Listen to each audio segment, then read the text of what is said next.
오늘 주제는 이제 식품산업과 인공지능이라는 이제 주제를 잡아봤습니다. 제가 이제 전자 회사 다니면서 이제 만들었건데 이제 이상하죠. 이제 식품공학을 한 사람이 왜 전자회사를 갔을까? 왜 그러냐면 제가 이제 공정 자동화 쪽 전공이기 때문에 큰 저장고를 이제 만드는 프로젝트를 하다가 여기서 조그만 저장고 만드는 걸 좀 하라 그래서 조그만 저장고를 만들어 간 개념입니다. 그래서 어쨌든 가전이라는 게 또 식품하고 연관된 부분이 많이 있습니다. 이렇게 이제 식품을 저장한 냉장고도 있지만 요리를 하는 쿡탑이라든가 또는 이제 밥솥 기타 등등 많이 있기 때문에 관련돼서 이제 가서 이제 연구를 진행했습니다. 이제 그 중에서 제가 PI를 하면서 이제 만들었던 냉장고인데요. 블라스틸러라든가 에버콜, 그 다음에 뭐 인스타뷰 뭐 이런 게 들어 있습니다. 그래서 아마 요 제품들은 많이 봤을 거예요. 똑똑 두드리면 안이 보이는 냉장고도 이제 제가 이 똑똑 두드리는 그 센싱을 하는 그런 기초를 이제 만들었고요. 이렇게 큰 디스플레이가 달린 이제 냉장고도 만들었고, 그다음에 이런 거는 이제 이파쇼라는데 이제 큰 독일에서 개발하는 가전 수입니다. 거기 가서 상도 받아왔고요. 그래서 제가 종합적으로 16년간 회사에서 뭘 했을까 했더니 이제 이런 일들을 했더라고요. 그래서 식품 공학자이기 때문에 이제 식품 관련돼서 최적 저장할 수 있는 알고리즘 AI 기반으로 이제 만들기도 했고요. 아니면 이제 클라우드에 데이터를 모으다 보니까 이 클라우드와 그 소형 단말기 간의 통신을 통해서 원격으로 모니터링하거나 이제 제어하는 그런 시스템도 만들었고, 그 다음에 이제 열심히 이제 저는 이제 보통 주로의 업무가 이제 코딩 쪽이었습니다. 그래서 소프트웨어 아키텍트로서 이제 11년간 또 활동하게 되었습니다. 제가 이제 회사 다니면서 약 150개의 국내 해외 특허를 출원 등록을 했더라고요. 보니까. 그리고 이제 열심히 일을 하다 보니까 이렇게 회사에서 또 인터뷰를 시켜줬습니다. 그래서 헤럴드 경제 2016년도에 한번 인터뷰를 했고요. 제가 이제 너무 일하기 싫어가지고 이제 냉장고가 좀 사라졌으면 좋겠다라고 이제 인터뷰를 했는데 실제 점점 냉장고의 역할이 많이 줄어드는 것 같아요. 이제 AI 시대와 뭐 디지털 DX 시대에 오면서 많이 사라지고 있습니다.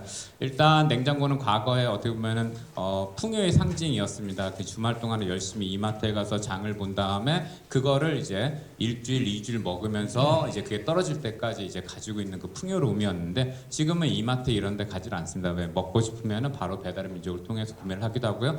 내일 필요한 물건이 있으면 로켓 배송을 통해서 그냥 바로 받습니다. 그래서 냉장고의 역할은 그냥 시원하게 먹는 정도의 역할로 끝나지 않을까. 앞으로는 이제 점점 그 역할이 축소되는 이제 그런 분위기인 것 같습니다. 그리고 이제 요거는 이런 개념이 나오기 전에 이제 GS25에서 한 건데 이것도 상당히 좋았던 개념인데 많이 쓰이진 않더라고요.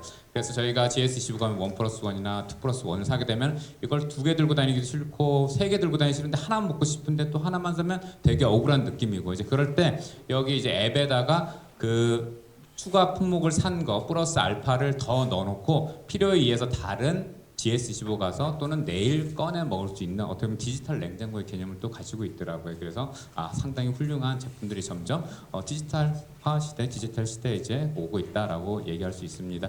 자, 그래서 이제 바로 결론부터 하시면 이제 결론이 빨리 나오면 이제 좋으니까 왜 내가 이 디지털과 이제 디지털로 가야 되는 이유가 바로 인공지능입니다. 왜 데이터가 있어야지 인공지능을 할 수 있기 때문에. 그래서 이 인공지능에 대한 결론을 먼저 말씀드리고 가려고 합니다. 그래서 저는 인공지능을 계속 공부하고 연구하다 보니까 딱 하나의 단어로 생각이 들더라고요. 바로 활용점정이라는 자료. 그래서 아마 제가 교재 내용하고 좀 다르게 진행될 수도 있습니다. 교재 이게 300장 가까이 되는 분량이다 보니까 제가 교재에서 이제 많이 빼고 그냥 이렇게 제공을 한 거예요. 프린트할 수가 없으니까.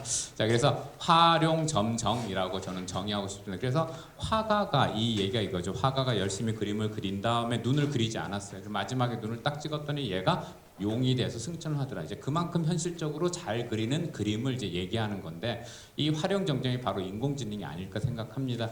그래서 요거 이제 게임의 하나인데 아마 제 나이 또래가 많이 없으신 것 같아가지고 뭐 있으신 것 같기도 해요. 스타크래프트라는 게임인데 이 스타크래프트 게임을 하기 위해서 우리가 바둑을 두거나 장기를 두는 거랑 동일합니다. 그래서 앞단에 쭉 밑에 말판을 깔고 이제 공격하고 하기 전까지 열심히 내가 빌드업을 해서 어떤 포진을 잡을 때까지 무조건 시간이 듭니다. 그러니까 바로 공격을 때릴 수가 없는 거예요. 그러면 내가 항상 바둑을 두거나 장기를 두거나 이런 게임 할 때마다 그 빌드업이라는 과정을 5분 10분을 해야 되는데 그게 너무 귀찮죠. 그럼 제가 아들이 있으니까 아들한테 그 빌드업만 시키고 그 다 끝나면 제가 가서 제가 게임을 하면 참 재밌을 것 같다라는 생각이 들더라고요. 인공지능이 지금 그런 역할을 하고 있습니다. 그래서 예전에 작년 재작년까지만 해도 다들 AI 그 코딩 배운다고 소프트웨어 학과 많이 진학하고 컴퓨터 학과 진학하고 지금 이제 인공지능 학과로 이제 많이 진학을 하고 있는데 이 인공지능이 이제 그러한 걸 다 없애버렸어요. 왜? 얘네들이 코딩을 너무 잘합니다. 그래서 실제 소프트웨어 회사에서도 이미 있는 인력, 초급 개발자들을 없애버립니다. 그리고 새로 신규 인력을 뽑을 필요가 없어요. 왜? 초급 개발자들 10명이 하는 일이 한 달간 그 프레임워크를 짜는 건데 그 프레임워크를 다 짜고 나면 한 20%에 10%의 일이 납니다. 거기에 이제 중급 개발자나 고급 개발자가 가서 그 나머지 활용 점정의 역할을 하게 되는데 이미 그 요즘에 나오는 이제 인공지능 LLM이라고 하는 챗GPT라든가 제미나이든가 코딩을 시키면은 80% 90% 또는 95% 수준까지 코딩을 다 해버려요. 그러니까 실제 10명을 데리고 내가 돈을 지급하면서 이 아이들 초급 개발자를 가르칠 필요가 없는 거예요. 그냥 인공지능에 월 2만 원 내면은 이 정도까지는 해주기 때문에 그리고 시간도 단축됩니다. 10분이면 코더를 다 내버려요. 두 주 걸리고 한 달 걸리던 일이 금방 끝난다는 얘기예요. 그래서 이제 중국 개발자, 고급 개발자 그래서 저한테 연봉을 더 주시고 그 다음에 요거 월 결제해 주시면은 초급 개발자 안 뽑아주셔도 된다 해가지고 이제 안 뽑습니다. 자 마찬가지로 지금 인공지능 열심히 이제 공부하러 막 가요. 나중에 그 친구들이 졸업할 때 인공지능을 왜 사람이 개발해야 되는지 이제 모를 시대가 올 겁니다. 왜? 인공지능이 알아서 인공지능 개발할 거니까. 그래서 어떻게 보면 이제 업무에서 이 인공지능의 역할은 전문가를 대신할 수는 없어요. 100%. 왜? 뇌가 완전히 똑똑하다 그래도 사람이 알 수 있는 사고 상정을 못하고 있기 때문에 90%, 95%까지 인공지능이 업무에 효율을 줍니다. 나머지 5%의 역할은 이제 전문가가 이제 반드시 필요하다. 그래서 10명 데리고 일할 회사에 딱 한 명만 있어도 회사가 돌아가는데 전혀 문제가 없더라라는 얘기입니다. 오늘 강의 내용을 이제 이렇게 이제 아까 결론을 말씀드렸고 이제 이렇게 진행을 하도록 하겠습니다. 제가 이제 요거 작년 초에 이제 썼던 책이고요. 혹시 이제 필요하시면 사다가 좀 봐주시면 저한테 인세가 한 1,000원 정도 떨어지는 것 같더라고요. 그럼 제가 오늘 왔다 갔다 하는 경비 좀 빠지지 않을까 생각합니다. 예, 이런 책이 있다 그냥 농담입니다. 그래서 내가 좀 눈이 침침하다 안 보인다. 저 이렇게 큰 글자책도 또 별도로 있으니 뭐 또 필요하시면 보시면 될 것 같고요. 어쨌든 산업 전반적인 트렌드를 좀 적어놓은 이제 책입니다.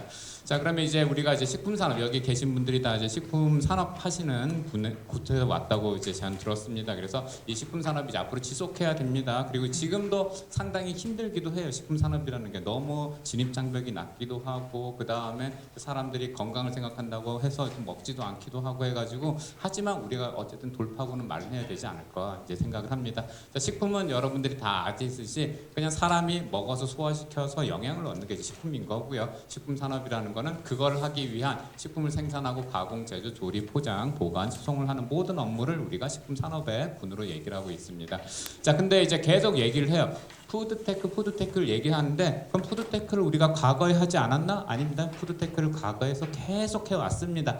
즉 우리가 지금 하고 있는 모든 일, 식품과 관련된 모든 일은 푸드테크가 맞습니다. 왜? 식품공학과가 원래 그 영어명으로 푸드 사이언스 앤 테크놀로지거든요. 이미 푸드테크가 있어요. 그러면 지금 말하는 푸드테크는 과연 무엇이냐라고 하면은 그 정의가 4차 산업혁명의 이제 기반 기술을 이 푸드테크 기존의 푸드테크에 접목하는 것을 지금 이제 말하는 푸드테크라고 이제 정의를 하고 있습니다. 자, 그래서 이제 식품 산업에 이제 바이오, AI, IoT, 3D 프린팅, 로봇 등등 이제 산업 4차 산업혁명 기본 기술이죠. 이런 것들이 들어와서 우리 식품 산업을 좀 더 효율화 시키는 게 이제 지금 말하는 푸드테크다라고 보시면 되고 이 푸드테크가 이제 우리나라 이제 최초 전 세계에서 최초로 우리나라는 이제 법령으로 제정이 됐습니다. 그래서 작년 12월부터 푸드테크 육성법이라는 걸 이제 시행하게 되었고요. 그다음에 이 푸드테크 육성법이 됐기 때문에 이제 정부는 이제 지자체에 돈을 내려주고 이제 그 돈을 운영해서 이 푸드테크를 한 기업에 이제 뭐 어쨌든 뭐 인센티브를 주든 뭔가 잘 될 수 있는 지원을 하게 될 겁니다. 그래서 아직까지 전담기관 뭐 이런 게 꾸려지지 않아서 더디지만 이제 그런 게 제대로 꾸려지기 시작하면 아마 이제 갑자기 여기저기서 막 사업 공고가 뜨고 뭐 그럴 수도 있습니다. 뭐 일단 식품이라는 건 매우 중요해요. 이 식품 때문에 한류라는 게 생겼고요. 요 잘 알듯이 이제 불닭볶음면이라는 게 있는데 뭐 이제 또 안 좋은 기사가 떠가지고 좀 뭐 리콜이 지금 유럽에서 떠가지고 좀 문제가 되긴 하고 있는데 어쨌든 이 불닭볶음면이라는 것에 대해서 한국을 알리기도 했고요. 뭐 이런 캐대언이라는 이 애니메이션이죠. 이걸 통해서 알리겠지만 또 여기에서 소소하게 한국 식품에 대한 이런 것들을 또 라면이라는 걸 또 보여줘가지고 사람들이 막 사 먹게 하고 유명한 인플루언서가 이렇게 이제 내가 이게 맛있더라 뭐 동원이죠 동원 참치 고추 참치를 먹었더니 너무 맛있더라 이렇게 하면 또 한국에 대한 이미지가 매우 좋아집니다. 그리고 그 전에 이게 나가기 전에 또 냉동김밥 사례도 많이 있습니다. 즉 우리가 생각하는 식품이 단순한 게 아니라 문화의 한 상징이고 국가의 품격을 높여주는 어떤 밸류적인 가치가 있다라고 생각을 하시면 좋을 것 같아요. 그래서 한국이 잘 되는 게 아니라 식품이 잘 되고 있기 때문에 한국이 더 세계에서 각광을 받지 않나 싶습니다. 그래서 앞으로 점점 기회는 많아질 것 같아요. 왜 우리가 항상 전자회사를 다녔지만 전자회사가 맨날 그 IMF 터지기 전까지는 국내에서 3사가 치고받았죠. 삼성, LG, 대우가 치고받고 있다가 IMF 터지고 이제 대우는 나가 떨어지고 자 그러면 이 안에 도메인에서 치고받아봤자 한국 시장입니다. 조금해. 그 당시에 매출이 뭐 조 단위도 못하는 이제 그런 나라였는데 이제 IMF 터진 다음에 국내에 있으면 안 되겠다라고 해외로 시장을 다 돌렸습니다. 그래서 전자회사들이 다 조 단위의 매출을 이제 다 하고 있는 상황입니다. 그래서 우리도 식품 산업을 뭐 일단 해외로 나가고 있지만 더 해외는 큽니다. 그래서 그 시장을 빨리빨리 선점하는 게 좋지 않을까 생각합니다. 자, 요거는 이제 유엔에서 얘기하는 이제 지속 가능하기 위한 목표입니다. 어떻게 하면 지구와 사람이 지속 가능할까? 그래서 7대 어떠한 과제를 만들었어요. 근데 이제 이 중에서 중요한 게 식품이 중요하더라. 왜 빈곤 증식도 해야 되고 비하 해결도 해야 되고 건강에 이제 먹는 게 필요한 거고요. 그 다음에 뭐 해양 생태계나 육상 생태계 뭐 이런 거에 다 식품이 이제 포함되기 때문에 식품이 어느 것보다 이제 중요하다. 의식주 우리가 가장 기본적인 걸 생각하죠. 그 중에서 가장 중요하다. 의식주 중에 가장 중요한 무조건 하나만 선택하라면 식을 선택할 수밖에 없는 상황입니다. 그래서 이렇게 식품이 이제 결국은 지구와 인간의 지속 가능성을 보장해주기 위해서 결국 식품 산업이 지속 가능성이 필요하다. 그럼 식품 산업을 지속 가능하게 해서 뭘 해야 되냐 그랬더니 누가 이렇게 딱 정리를 했더라고요. 플라넷, 피플, 프로핏이라고 해서 3P라고 이제 정리를 했습니다. 자, 그래서 경제적 수익성, 환경적 건전성, 그다음 사회적 책임성을 균형 있게 가져가면 식품 산업이 지속적으로 될 것이다라고 생각을 합니다. 그래서 이제 플라넷이라는 것은 이제 자원을 효율적으로 사용하고 탄소 발자국을 줄이고 그래서 어쨌든 지구가 돌아가야 뭔가 그 자원도 만들어내고 그러니까요. 그 다음에 사람적인 측면, 피플적인 측면에서 식량 안보와 영양, 그 다음 공정한 노동, 삶의 질 향상이 이제 필요하다고 얘기를 하고 있고요. 그 다음에 프로핏 이익 관점에서는 식품 시스템 전반의 수익성을 이제 모든 이해 관계자에게 공정하게 이익이 배분이 될 필요가 있다라고 합니다. 누가 하나가 독점하는 게 아니라 같이 좀 살자라는 개념이겠죠. 어쨌든 이게 다 달성이 된다면 식품 산업이 지속 가능성이 된다라는 게 정의였는데, 자 우리가 지금 푸드테크라는 얘기를 했기 때문에 어떤 새로운 기술이 도입되면 더 잘 될 수가 있다라는 얘기입니다. 그래서 뉴테크에 대한 것들을 여기에 좀 더 집어넣고 생각을 해보겠습니다. 그럼 뉴테크라고 하면 여러분들이 이제 다 생각을 하시겠죠. 요즘 하도 얘기를 많이 하니까 바로 AI입니다. 그래서 이런 게 이제 요 유튜브죠. 유튜브에 보면은 AI가 시키는 대로라는 걸 해가지고 막 콘텐츠를 올리는 사람들이 많이 있어요. 그래서 AI가 시키는 대로 했더니 살을 뺐고 AI가 시키는 대로 했더니 뭐 빚을 2천만 원을 어쨌든 갚았고 AI가 시키는 대로 했더니 왕복 비행기 미국까지 40만 원 왕복을 했고 뭐 AI로 했더니 뭐 주식 투자 잘 됐고 뭐 이런 기타 등등 얘기를 많이 하더라고요. 그래서 우리도 한번 AI가 시키는 대로 하면 어떻게 될까를 한번 좀 해봤어요. 그래서 플라넷의 측면에서 AI가 시키게 되면은 뭐 이렇게 정밀 농업도 할 수 있고 식품 폐기물 감축도 할 수 있고 신제품 개발 및 최적화할 수 있다라고 얘기를 합니다. 그럼 하나의 예로서 식품 폐기물 감축의 예로 보면은 뭐 이런 걸 할 수 있대요. 유통 및 소비 단계에서 식품 손실 및 폐기물을 획기적으로 줄일 수 있다. 왜 데이터만 있으면, 그러니까 데이터가 없으면 이제 못하는 거고요. 그래서 예로 AI 푸드 스캐너의 예를 드는데, 요거는 그냥 이제 교육용 차원에서 이제 누가 개발한 것 같아요. 그래서 찍고 나서 내 태깅을 하고 나서 내가 먹은 잔반을 이렇게 갖다 대면 얘가 분석을 해가지고 여기 그냥 뭐 어떻게 하라는 게 아니라 다음에는 이만큼 더 먹어라라고 이제 얘기를 하고 있습니다. 그래서 폐기물을 줄이는 거를 이제 하고 있고요. 그 다음에 사회적 지속 관점 가능성에서 보게 되면은 뭐 이런 거 선제적 식품 안전관리, 공급망 투명성, 개인 맞춤 영향을 할 수 있는데 어쨌든 여기에서 이제 중요한 거 제일 타깃이 될 수 있는 게 개인 맞춤형 영향이 아닐까 싶습니다. AI가 개인의 건강 데이터를 분석하겠죠. 내가 어디가 약하고 어디가 강한지 알게 되면 약한 부분에 대해서는 이제 그게 더 약해지지 않게 해주는 거고 강한 부분에 대해서 굳이 더 강할 필요 없으니까 그거를 맞춤형으로 제공해 줄 수 있는 미래가 열릴 수 있다라는 겁니다. 지금은 저희가 이제 식품을 다 사 먹을 때 있는데 이미 정해진 규격대로만 사 먹게 돼 있죠. 내 크레카를 사 먹어도 나한테 맞춘 게 아니라 그냥 평균에 맞춘 겁니다. 그래서 항상 극단의 양쪽 측면을 생각하지 않고 평균만 보고 볼륨만 생각하고 이제 만들게 되는데, 앞으로 기술이 더 좋아지면 공장에서 내가 개인이 주문을 하면 내 유전체를 바탕으로 해가지고 나한테 맞는 영양소를 제공하는, 나의 병력과 맞는 것들을 제공하는 그런 제품을 이제 소비자가 주문하면은 그거에 맞춰가지고 보내줄 수 있다라는 내용입니다.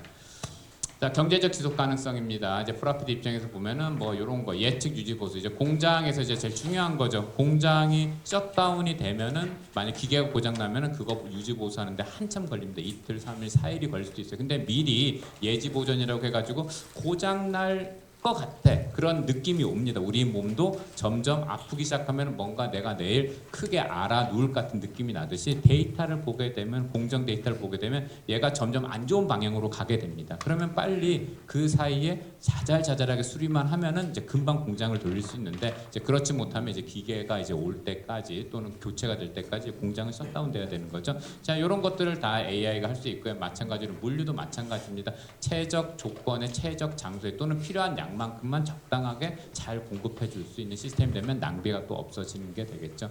자, 이렇게 이제 AI가 시키는 대로 했더니 좋대요. 근데 AI가 시키는 대로 하는 게 단점이 뭐냐? AI는 마치 이제 잔소리꾼 같습니다. 뭐 여러분들 로봇 청소기를 보게 되면은 뭐 바닥에 막 지나다녀요. 그러다 앞에 뭐가 있지? 장애물 있으면은 이제 사람한테 와서 치워달라고 합니다. 지가 치워서 가면 될 거를 나한테 귀찮게 해요. 차도 요즘 AI 광고 많이 하더라고요. 막 차고 가다 졸고 조니까 뭐 AI가 지시를 해요. 뭐 일단 졸지 말라는 얘기겠죠. 빨리 똑바로 운전해라. 아니 그러면 네가 치우고 가고 네가 운전해서 가면 얼마나 편한 시스템입니까? 근데 아직까지는 AI가 시킨 대로 하지만 이제 미래는 어떻게 될 거냐. 그래서 이제 많이 얘기하는 게 피지컬 AI입니다. 이제 머리는 상당히 똑똑해진 것 같아요. 저 사실 이제 챗GPT 쓰면서 나보다 훨씬 나의 10명을 합친 것보다 훨씬 효율적으로 좋다라고 생각을 합니다. 근데 하지만 아직까지 대부분의 일은 내가 해야 되니까 이제 내가 힘든 거죠. 근데 앞으로 이제 로봇이 도입되면 여기다가 그 머리만 집어넣으면 얘네들은 아주 잘 일을 할 겁니다. 사람보다 더 낫게 일을 할 거고요. 자, 그러면 어쨌든 이렇게 이제 우리가 식품 산업이 지속 가능하기 위해서 people, planet, profit을 했지만 앞으로는 이런 것들이 다 로봇이 대체해서 해주면은 그러면 이제 사람도 필요 없고 고용도 필요 없고 그다음 효율은 매우 올라가고 그런 시절이 올 것이다라고 다들 예상을 하고 있지만 좀 약간 더디게 오는 것 같아요. 하지만 제가 봤을 때 10년 이내에는 좀 오지 않을까 싶습니다. 왜? AI가 하루하루 작년 AI, 재작년 AI랑 너무너무 다르게 발전하고 있기 때문에 이 로봇도 금방 발전할 거라 생각을 합니다. 자, 로봇에 대해서 알아볼게요. 뭐 일단 인공지능은 이제 요 다트머스 컨퍼런스에서 존 메카시가 정의를 했습니다. 1956년에. 그리고 이분이 정의한 대로 이제 이공계 애들이 이제 열심히 피땀 흘려가지고 이제 인공지능을 만들어냈고요. 자, 로봇의 기술은 또 어떠냐? 이 정도까지 발전했습니다. 이게 3년 전 나온 이제 로봇인데 이 로봇이 움직이는 게 아주 이제 매끈하죠. 그 당시에 로봇은 완전 깡통이었는데 이 정도면 잘 움직이고 여기에 챗GPT의 머리를 심어놨습니다. 그랬더니 사람하고 대화를 하면서 이렇게 행동을 하는데 예전에는 내가 원하는 걸 직접 명사로 제시를 했어야 돼요. 아래에 있는 오렌지를 달라. 그래야지 오렌지를 집어주는데 지금 여기에서는 먹을 것을 달라. 그러면 자기가 서칭을 해서 먹을 거가 무엇인지 보고 이제 그거를 건네주는 거. 그러면서 대화도 하면서 정리도 하는 거, 그런 모습을 보여줍니다. 자, 얘가 좀 발전했어요. 피규어 03이 이제 작년 말에 나왔는데 좀 더 정교해져 손도 이제 사람과 거의 비슷하게 이제 쪼물딱거리고 있고요. 그 다음에 여기 보게 되면은 이제 옷도 매우 잘 개고 있습니다.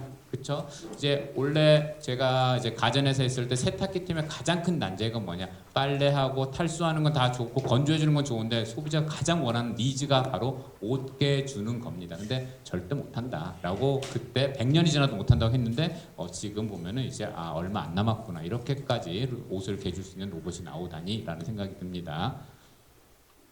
자, 이거 이제 테슬라예요. 자동차 만드는 테슬라에서 만드는 옵티머스라는 로봇인데 얘네들은 이제 여기 위에 몸에도 집중하지만 이제 소소한 거, 손가락, 그다음에 발가락까지 집중을 합니다. 그래서 발가락을 통통 튕기면서 뜀박질을 하는 거예요. 사람하고 똑같이. 그리고 이제 뭐 다들 하는 거죠. 그래서 이제 공장에 가서 일도 이제 하고 있습니다.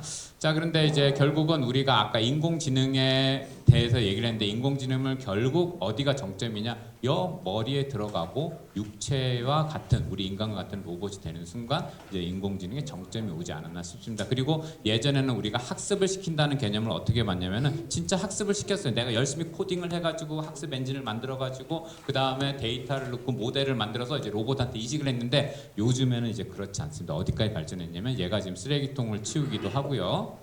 그 다음에 뒤에 보면 요리도 하기도 하고요. 이렇게 키친 뭐 요거 다 빼기도 하고 요리도 하는데 누가 이렇게 막 모델링한 게 아니에요. 자기가 TV 보고 배우는 겁니다. 우리 사람이 배우는 것처럼 이 정도까지 기술이 올라왔다는 거예요. 그래서 점점 얘네들은 배우는 양이 많을 거예요. 그리고 이제 단독으로 행동하는 게 아니라 이제 자기네들끼리 협업하는 이런 이제 시스템도 갖춥니다. 둘이, 셋이, 넷이서 같이 일을 해요. 그 다음에 이제 요거는 이제 다른 회사의 로봇입니다. 피규어 시리즈 로봇인데 헬릭스라는 얘기를 하지만 이게 이제 비전 랭귀지 액션 모델이라고 해서 VLAM이라고 얘기합니다. 즉 예전에는 우리가 인공지능을 만들려면 인공지능이 왜 이렇게 동작하는지 알 수가 없었는데 이제 지금은 보고 말로 설명을 해요. 내가 왜 이런 행동을 했는지까지 이제 발전을 합니다. 우리가 마치 사고를 하듯이 옛날에는 내가 이렇게 왜 했는지 모르겠지만 어쨌든 뭐 이렇게 신경망이 이렇게 연결돼 있더라고 했는데 이제 내가 왜 이런 행동을 했는지 얘기를 해주고 그다음에 행동을 취하는 걸 이제 VLAM이라고 합니다. 자, 그래서 VLAM은 이제 이렇게 해서 뭐 토스터를 굽는 걸 시키면은 이 다음엔 네가 뭘 해야 되겠냐면은 내 생각에는 이거를 꺼내고 나서 다른 토스트를 넣고 계속 토스트를 구워야 됩니다. 뭐 이렇게 얘기까지 이제 해줄 수 있다라는 겁니다. 자, 요거 아까 테슬라 로봇입니다. 이렇게 지금 어디 그 영화 축제 있는데 얘가 영화 축제 뭐 쿵푸 하는 뭐 그런 걸 맡았나 봐요. 근데 얘한테 이제 뭔가 요 쿵푸를 하는 뭔가의 프로그램을 심은 게 아니라 이게 쿵푸 사범입니다. 이 사범이 우리가 태권도를 배울 때 품새를 먼저 배우고 그다음 태극 일장 무슨 일장 대련 이런 식으로 이제 가듯이 그 단계부터 해서 배워서 여기까지 와서 대련까지 지금 하고 있는 겁니다. 자, 그렇게 사람처럼 이제 간다는 거예요. 그리고 이 행동을 하죠. 뭔가 이제 서빙을 하는 이제 서빙을 해주는 이 테슬라 로봇인데 옵티머스인데 자, 이렇게 주고 V를 그려요. 또는 이제 어떤 사람한테는 주먹 인사를 해요. 근데 어디서 배웠냐? 여기에서 서빙하다 배운 거예요. 이제 사람들이 이렇게 하면 좋아하고 이렇게 하면 좋아하니까 그렇죠. 우리처럼 이제 가는 거죠 점점. 자, 그리고 댄스를 합니다. 어떻게 하냐? 이제 다른 사람의 댄스를 보면서 그 댄스를 모방해서 이렇게 춤을 추는 거구나 하고 이제 댄스를 하고 있는 거고요. 자, 뛰어다니는 것도 매우 자연스럽다. 통통통 사람처럼 뛰어다니고요. 이렇게 이거 진짜 사람 같죠? 마치 이제 로봇이라고 생각이 안 들 정도로 정교하게 움직이는 단계까지 갔고요. 근데 중국은 어떠냐? 이제 중국은 이 정도입니다. 이게 샤오펑이라고 해가지고 샤오미의 로봇 회사예요. 자, 이렇게 처음에 맨 처음에 나올 사람들이 이제 여기 사람한테 슈트를 씌워놓고 얘네들이 또 장난치는구나라고 했는데 그래서 마지막에 CEO가 나서 여기를 쫙 절개를 해버립니다. 옷을 다 찢어버려요. 자, 로봇 골격이 쫙 드러나면서 이제 난리가 났습니다. 와, 수준이 저기까지 올라갔다고라고 이제 얘기를 하는 겁니다. 자, 우리 이번에 쇼에 나왔죠. CE쇼 이제 현대차 로봇입니다. 현대차가 가지고 있는 로보틱스 회사죠. 거기서 만든 로봇이고 뭐 실제 인간형 로봇도 중요하긴 하지만 현장에서는 이 로봇이 더 나을 수도 있을 겁니다. 왜 그러냐면 이제 얘는 뭐 사람하고 완전 다르죠. 몸통이 360도 돌고 머리가 360도 돌면서 이제 바로바로 이제 바뀝니다. 어떻게 보면 산업 현장에서 이게 더 효율적일 수도 있다라고 생각을 합니다. 이렇게 이제 몸이 전체 틀면서 이제 바로 가버리는 굳이 우리처럼 뭐 그런 행동을 할 필요가 없는 거죠. 자, 요거는 이제 아쉽게도 이제 LG 클로이인데 제가 다니던 회사인데 좀 아쉽죠. 많이 아쉽습니다. 얘는 아직도 바퀴 달고 다니더라고요. 남들은 이제 두 다리로 걸어 다닐 때. 자, 갈 길이 멀 것 같아요. 자, 요건 이제 피규어 이제 시리즈에서 아까 이제 처음에 보여줬던 로봇 피규어 시리즈가 더 발전한 모습이고 여기서는 헬릭스 공이라는 알고리즘을 탑재를 했어요. 이제 뭐냐? 자, 가전 일을 이제 하는 거예요. 자기가 스스로 알아서. 그다음에 여기에서 원래 전 화면이 있는데 어떤 화면이 나오냐면은 이 친구들이 그 사람들이 여기서 열심히 놀다가 TV를 안 끄고 그냥 다 외출해 버린 거예요. 그러니까 얘가 딱 오자마자 리모컨을 들고 TV를 끄고 이제 그 다음 청소를 하는 겁니다. 그럼 이제 똑같죠. 우리가 얘는 TV 볼 필요 없으니까. 자, 그래서 이렇다. 근데 이게 참 세상이 진짜 빨리 변한다는 느낌인데 이거는 1965년 만화가 이정면 하백이 그린 2000년대의 생활이라는 상상도 만화인데 앞으로 이렇게 될 거예요. 뭐 태양광, 태양열을 이용한 뭐가 있고 근데 지금 태양광이죠. 태양광이 있고 그 다음에 전기자동차가 다닐 거고 소형 TV 전화기가 있을 거고 그 다음에 원격 진료가 될 거고 뭐 그 다음에 전자신문이 있을 거다. 근데 지금은 과거의 얘기죠. 이미 다 행해진 내용입니다. 자, 제가 이제 1991년에 이동 사북이라는 곳 사는데 사북이 이렇게 생겼던 동네예요. 강원도 정선 사북. 근데 요거를 보면은 제가 열심히 이런 만화를 보지만 이런 세상이 올까 생각했는데 진짜 와버렸습니다. 그리고 앞으로 지금 우리가 꿈꾸는 미래는 또 10년, 20년이 지나면 또 오지 않을까 생각을 합니다. 자, 이미 이제 미래가 현재로 왔죠. 그래서 우리 어렸을 때 막 고민했던 게 있어요. 한 알만 먹으면 참 배부른 알약이 나오면 좋을 텐데 만화에서도 많이 나왔고 근데 지금 알약은 아니지만 이렇게 위고비 한 번 빵 맞으면은 밥 조금 먹어도 배가 부르다고 하더라고요. 그래서 살이 빠지는 효과를 또 가지고 있는 어쨌든 과거 상상하던 뭐 비슷한 거죠. 자, 스카이넷 터미네이터라는 영화입니다. 자, 터미네이터라는 영화에서 막 총을 쏴서 이제 사람 막 죽여버려요. 왜 죽이냐면은 이 터미네이터 스카이넷이라는 게 만들었습니다. 왜 만들었냐? 살아보니까 지구가 살아남기 위해서 가장 쓸모없는 존재가 인간이다. 그래서 터미네이터 만들어서 다 쓸어버리는 거, 인간을 싹 쓸어버리는 거죠. 자, 이 스카이넷 인공지능이죠. 지금 챗 GPT가 앞으로 이런 스카이넷이 될 수도 있는 거고요. 자, 뭐 요거 스타워즈에 나왔던 R2D2 로봇하고 이제 인간형 로봇이 하나 있습니다. 자, 뭐 요거 얘기하지만 요 로봇이 더 후졌죠. 아까 로봇들보다 훨씬 후졌습니다. 지금이 더 발전한 세대고, 자, 뭐 전격 제트작전에 나왔던 자동차입니다. 그래서 키트라는 자동차인데 손목시계로 부르면 막 달려와서 자율주행이 해주고 서로 그 대화도 해주고 막 그래요. 자, 테슬라 차가 지금 그러고 있습니다. 그래서 이미 현재는 이제 끝난 것 같고 미래 우리가 상상했던 미래는 끝나고 그 더 앞에 미래는 뭐가 있을까? 결국 우리가 이제 요거를 이제 식품 산업에 활용을 하면 어떤 일이 생길까를 한번 보도록 하겠습니다. 잠깐 시간 좀 체크할게요. 예. 그래서 이제 식품 산업에 활용하면은 결국 이제 생산 최저가, 품질 관리, 그다음에 생산 예측, 맞춤형 제품 개발 등등 당당하게 다양하게 활용할 수가 있습니다. 근데 로봇만 들어오면 자 AI만 적용해도 제조업에서 비용 절감 20% 이상 상승한다, 20% 이상 된다고 합니다. 자, 다양한 산업에서 AI 기술을 막 활용하려고 해요. 왜 그러냐면 효율, 에피션시, 그다음에 옵티마이제이션, 최적화 가능하기 때문에. 근데 이 효율과 최적화라는 건 딱 한 단어로 끝납니다. 돈입니다. 돈. 그냥 돈을 줄일 수 있다. 충분히 줄일 수 있다라는 내용입니다. 자, 식품 산업은 상당히 이제 인력 중심적인 산업이었는데 이제 지금은 이제 많이 변했죠. 라면 공장 같은 경우는 100% 무인은 아니지만 어쨌든 자동화가 돼 있고 뭐가 돼 있고 다 자동화가 대부분 다 많이 가고 있는데 아직까지 이 전처리 단계죠. 우리 원료라는 게 이제 워낙 다양하기도 하고 그 다음에 같은 사과라도 모양이 너무 달라가지고 뭔가 자동화하기 되게 애매한 부분이 많이 있습니다. 아주 사람이 필요한. 근데 이제 여기에 단순 기계가 아니라 뭐가 들어온다면 로봇이 들어온다면 이 일을 다 해결할 수 있을 겁니다.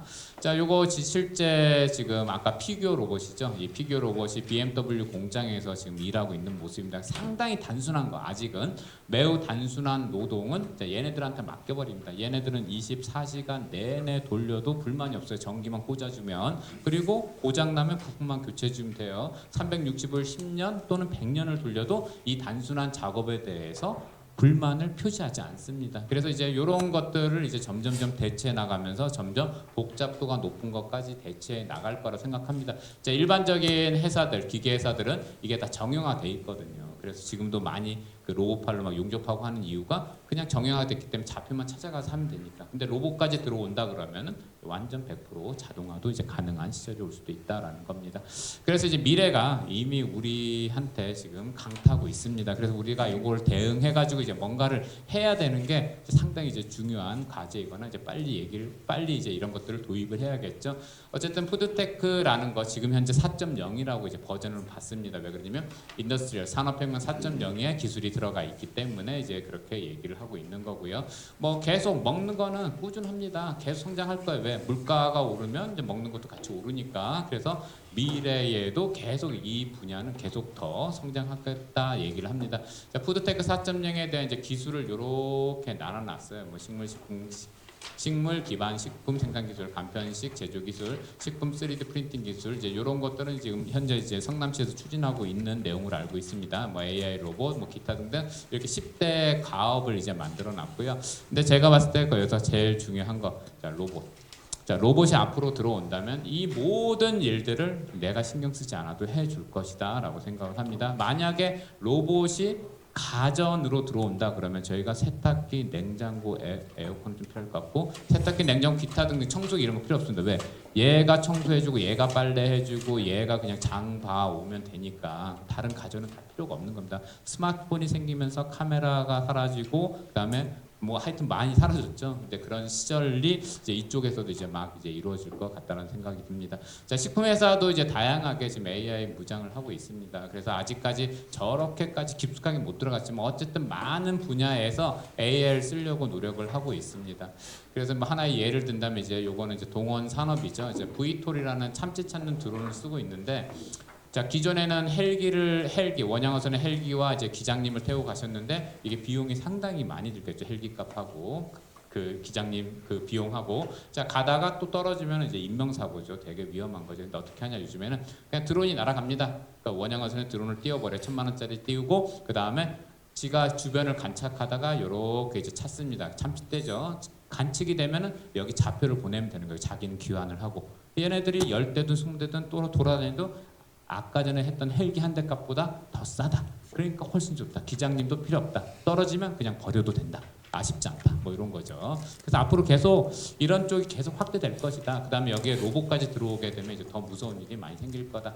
뭐 요번 정부가 얘기하고 있죠. 모두의 AI. 그러면 우리는 모두의 AI를 어떻게 쓰고 있냐? 뭐 요즘에 뭐 기획 쓸 때 뭐 할 때 무조건 챗GPT 쓰기 때문에 이제 모두의 AI가 된 것 같고요. 또는 구글 검색을 하게 되면은 자 AI가 먼저 서칭을 해줍니다. 그래서 어느 정도 된 것 같은데 저는 이제 이게 참 놀랍더라고요. 그래서 안타까우신 분 직업이 점점 사라지고 있다는데 이제 가장 지금 바로 이제 사라지고 있는 분이 번역하시는 분들하고 통역하시는 분들. 이런 분들이 지금 일자리가 많이 줄어들었다고 합니다. 요거 이제 핸드폰에서 그냥 실시간 통역해주는 기술입니다. 그래서 이렇게 이제 이어폰을 끼고 양쪽 단을 누르면은 내가 원하는 언어로 내가 말하면 그 언어로 번역해주기도 하고 그 사람이 그 언어로 얘기하면 나에 맞는 언어로 이 리시버로 얘기를 해줍니다. 그래서 내가 해외여행을 가는 게 언어가 두려워서 이제 많이 못 갔는데 만약 요거만 잘 된다고 하면은 어떻게 하면 되냐면 이거 들고 가서 그냥 해외여행인데 전혀 무리가 없다라고 얘기를 합니다. 그래서 사람들 유튜브로 찍어준 거 보니까 상당히 번역을 실시간 1초 2초 늦어지긴 하지만 언어의 장벽은 이제 점점 깨질 것이다 라고 생각이 이제 듭니다.